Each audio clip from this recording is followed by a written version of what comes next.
હીરા બજારમાં થયેલા ચીટિંગના મામલે આઈજીને કરી રજૂઆત, ઘનશ્યામભાઈ ગોરસિયા સામે કરાયા આક્ષેપો।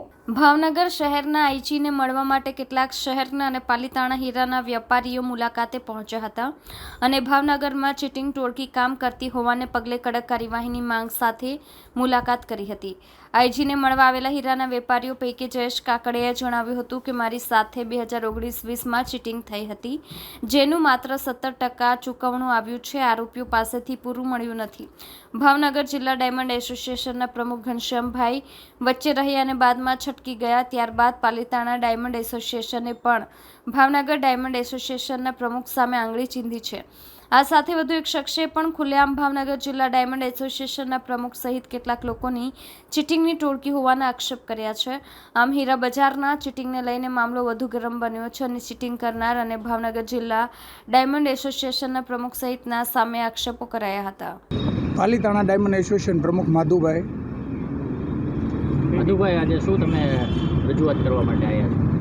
આજે અમે રજૂઆત એ માટે આવ્યા છીએ કે ભાવનગરની અંદર જે વેપારી માર્કેટની અંદર જે શીટર વેપારીઓ છે એણે અમારા પાલિતાણાના મેન્યુફેક્ચર વેપારીઓનું શીટિંગ કરેલું છે। આજથી લગભગ 3 મહિના પહેલાં 80 દિવસ થઈ ગયા છે, 80 દિવસ જેવું। એના માટે રજૂઆત કરવા માટે આવ્યા છીએ।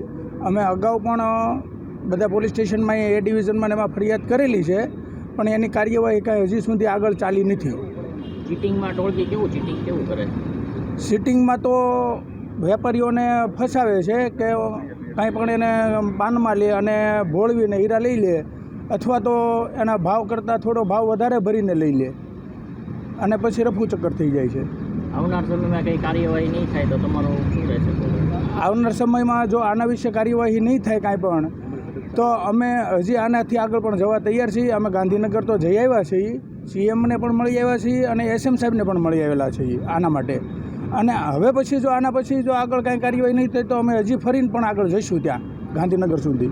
આ ટોળકીમાં કેટલા જણા છે? આ ટોળકીની અંદર અંદાજિત 4 થી 5 જણા છે। અને કેટલું ચીટિંગ થયું છે અત્યાર સુધીમાં વેપારીઓનું? આમ ગણો ને તો અમારું પાલિતાણાનું તો 45 લાખનું છે, પણ છેલ્લા 2-3 વર્ષનું જોવો ને હીરા માર્કેટનું, એમાં ભાવનગરના વેપારીઓનું પણ ઘણું બધું ચીટિંગ થયેલું છે, જે 2019થી એમાં 4-5 જણા, એમાં આજે લગભગ મારી સાથે એ લોકોએ પણ રજૂઆત કરવા આવ્યા છે કે 2019માં એક ભાઈનું તો 3 કરોડનું ચીટિંગ થઈ ગયેલું છે। આ ભાવનગરના આ ચીટર ટોળકીમાં જ થયેલું છે પાછું, જેના વિરુદ્ધ અમે અત્યારે ફરિયાદ કરીએ છીએ ને એમ જ થયેલું છે। એમાં 3-4 જણા છે, માવજીભાઈ છે, ધર્મેશભાઈ છે, જયેશભાઈ છે, 4-5 વેપારીઓ છે એના જે અગાઉ 2-3 વર્ષની અંદર ચીટિંગ થયેલા છે।